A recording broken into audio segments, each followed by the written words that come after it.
Venus Fridays. So right off the bat, we're going to start with a not Venus thing.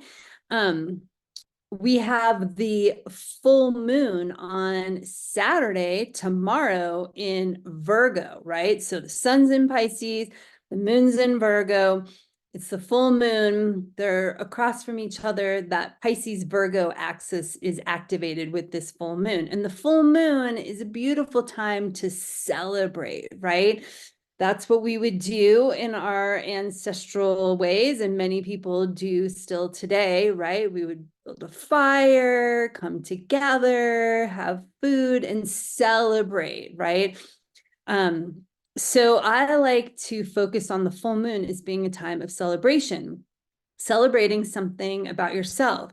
In modern times, there can be a real emphasis on releasing at the full moon, but that can come later after the moon starts to release its light and moves into that waning phase. I feel like there's such a constant focus on like doing something, bettering ourselves. So I think the full moon itself is a nice time to just like be with it, celebrate, see it, watch it rise or watch it set, connect into and celebrate something about yourself. And this is happening on that Pisces Virgo axis. So Pisces, the sun, celebrating healing within yourself, celebrating how you could have compassion for yourself, celebrating how you can connect into yourself with your heart, right? Virgo, the moon, celebrating your priestess aspects, that you're out there doing ceremony, connecting with the moon. That in and of itself is ceremony, and that is a Virgo activity itself, right? Connecting into the phases of the moon, what's happening on the earth and in the sky. That's very Virgo, grounded, right? When we go out and we see the full moon, we feel grounded, we feel connected into the earth, connected into the sky. So that's happening. But also tomorrow, Venus comes into a square with Jupiter. So they're 90 degrees apart from each other. And Jupiter is that expansive energy, and it's touching into Venus in Aquarius, right? So Jupiter in Taurus, Venus in Aquarius, expanding the feminine, the aspect of the feminine, the Aquarius aspect of the feminine, expanding how we see the bigger picture in our feminine. We can rise up above, get a little bit of space, a view from that eagle bird's eye view, see the bigger picture, see how does the feminine bring more unity and equality into the world? How do we learn from our neighbors or others that are different from us?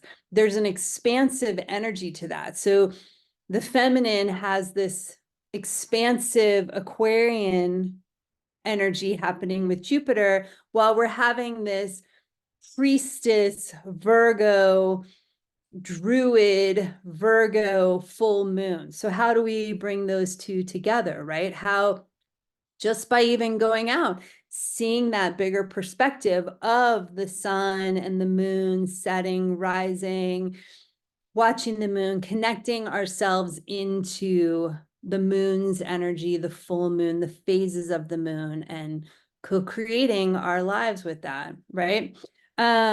Okay, let's see. On Tuesday, then the moon has moved on, is in Libra, comes into a trine with Venus.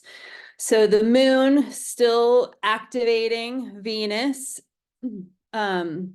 but in a kind of flow way. A trine is more flowing from air to air, right? So we're in a very mental consciousness, intellectual time of the feminine.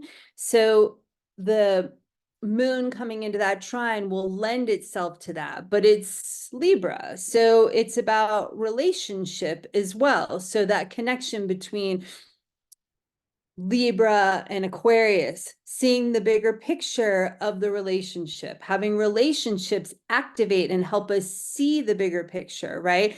Relationships helping us see and understand more equality, right? We understand our neighbor. We understand someone that is different from us. We take in that information, that data, right? That's what Aquarius likes to do. It wants to understand and have more awareness and consciousness around everyone's experience and their lives so that it can have a bigger perspective. A Libra moon coming into this trine adds to that, right? And through the relationship component, which is so prevalent for both Aquarius and Libra, but for different reasons. So, and then on Wednesday, we have a very big day astrologically, again, not Venus related, right? Not as much Venus stuff this week. But we have the sun conjunct Mercury. So Cazimi, Mercury, our thinking planet, comes into the heart of the sun, is completely aligned with the sun from our view. Then Mercury comes into conjunction, meets with Saturn, and then the sun does the same thing, conjuncts Saturn. All of this happens on Wednesday. So I want to share my screen and look at this on the stellarium.org free astronomy software. So here we are. I'm going to bring up the date so we can see, and I'll move it out of the way. And this is here on gosh, I'm still like lost on days. Oh, this is on Saturday, right? So here we see, this is in the morning sky. So there is the ground, right? So Venus and Mars have risen. It's 6:44 in the morning where I am in Aspen, Colorado. You can see Venus and Mars. We'll close in here so we can see Venus and Mars are still really close together, right? Venus is past Mars, but they're still right there together. So again, this is more of that, kind of lends itself to that Aquarian energy, which they are both in, of the equality, bringing the masculine and the feminine into more balance. You'll notice they're in the goatfish constellation, but they're in Aquarius. So tropical astrology, the signs of Aquarius, is not the same thing as the constellation of the goatfish or Capricornus, right? They're different things. So Aquarius, Venus, and Mars is based on the seasonal changes of the equinoxes and the solstices, and the constellations are a different thing. It's just unfortunate that once long ago, when they were aligned, they were given similar names, so it's confusing at this point. But let's turn the ground off here so we can see what's going on below. And let's move the time forward to Wednesday, the 28th. Well, here, actually, let's go back to the 24th. So here we see Mercury, the sun, and Saturn, right?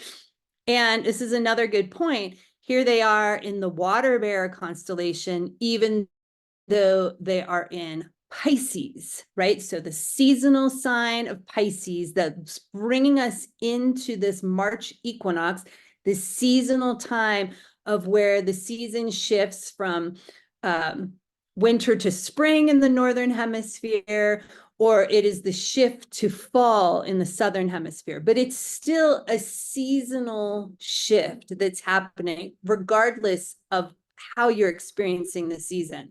And it's the time when the sun is like right on the equator and is swinging up towards the Tropic of Cancer in the northern hemisphere. And that's why the days are getting longer for us and shorter for the southern hemisphere. And I just did the Astrology Hub podcast yesterday. We recorded it yesterday with Gemini Brett, and he brought up the point of that equator. It's the time of like the equal seasonal balance for all of us, where it's like equal day and night.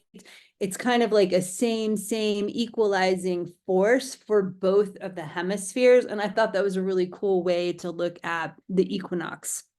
So let's go. So here is Saturday. We'll go Sunday. Mercury is a little closer to the sun. Monday, even a little closer. Tuesday, Wednesday.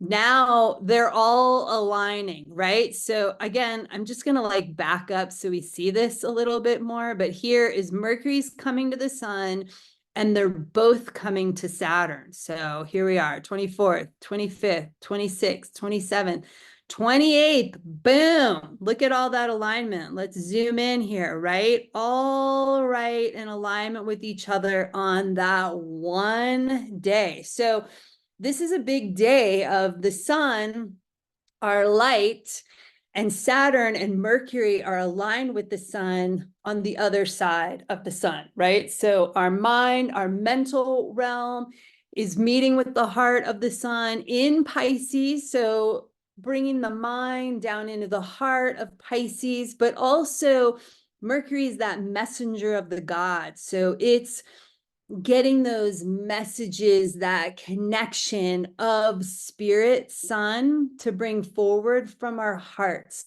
Pisces.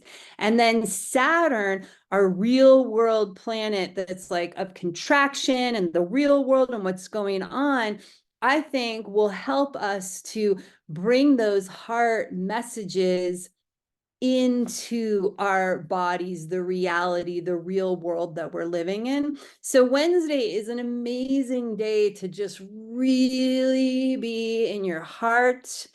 When you see the sun, know that Mercury and Saturn are there. And how can you take your mind and think with your heart and then bring that heart opening, that love into the world where we are all existing, which is that Pisces component. So there we are, Venus Fridays for today, and I will see you next Friday. Thanks.